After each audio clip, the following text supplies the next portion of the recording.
Thank you, Madam Speaker. To the bill? To the bill. Desperate times call for desperate measures. That's a slogan that people have used for generations, and I think it's a slogan that they've used to make bad choices.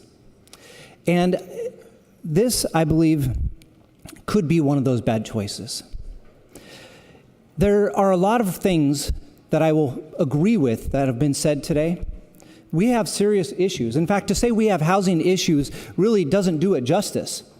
We have a major housing problem in our state, and we have heard hours upon hours of testimony about that.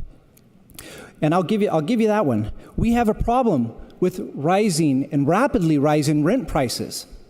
I agree with that as well. And we have a problem with some bad actor landlords. I'll give you that. But if we operate with the notion that desperate times require desperate measures, and if we, I believe that this bill is a desperate measure, if we take extreme policies to deal with those desperate measures, then we're going to do more damage than we intend to. Actually, hopefully we don't intend to do any damage, but we're going to damage things without realizing it. So, a few issues that I have with this bill. Okay, we've had a lot of good conversations, but there's a few things that haven't necessarily been mentioned. And one of those is that this is bad contract law. This came out and I actually had some advocates after the last hearing with the amendment that came to talk to me about this. The idea of a contract, anyone who writes a good contract knows that at some point that contract should come to a conclusion, because perpetuity is a long time. But the amendments that we added into this bill, what they do is they say at the end of a fixed term agreement, so at the end of your lease, the tenant can be allowed out of that, but the landlord can't. And it automatically rolls over into a month-to-month and takes all these other things and shoves it into their face when they might be saying, hey, I've met my one-year obligation, I'm ready to move on. But they don't have that option. We talk about fairness, but we're removing that part of a contract and saying, look, tenants, you can get out when you're done. It's up to you. Landlords, you can't. You're stuck, no matter what your contract says. We're going to rewrite that for you. I also believe that this is bad for housing stability. We've seen throughout the nation, and we've had people talk about rent control practices throughout the nation, but here's the simple thing. If you increase or decrease stability for investors, if an investment is no longer stable or unpredictable, such as what this would do if we remove the local preemptions, we will allow 36 counties to make their own laws, then the investors no longer have any sort of predictability as to what will happen.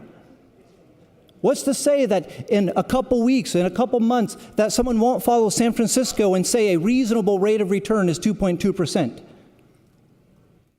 And so if we remove stability for investors, then we increase instability for renters. And I think that's going to make it harder on them. But really, the issue that I'm most concerned about with all of this is that we are fracturing an already fragile relationship between landlords and tenants. If you came to our hearings, the good chair, she did a fantastic job of making sure everybody had an opportunity to speak on both sides. But you could feel the tension growing in the room. Some people were respectful, some people were incredibly disrespectful. One of the things I found disrespectful was that some people who spent some time in this building decided they were going to circulate landlord excuse bingo and make a mockery of all the issues that the landlords did have, valid reasons. Like one of the reasons on that is I'm losing money. And that suddenly is a joke in a hearing. And you could watch as the tension increased between these two groups. And some people got up with flat out hatred for the other group. And so here we are deciding, let's implement policies that are going to increase those tensions between those two groups and cause them to fight even more. I've been frustrated since 2016. In 2016, we did see that landlords and tenants could come together. And in this building, we passed some compromise bills through this building that both groups agreed on. Representative Johnson yields his time. Please continue. Thank you. I am flat out ashamed of what happened in the interim.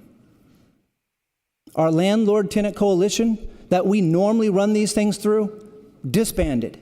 And you know what? I sat down with people from both sides, multiple people from both sides, to say what happened. And guess what? They were both like my children. When I break them up in a fight, they both say, it's their fault. It's their fault.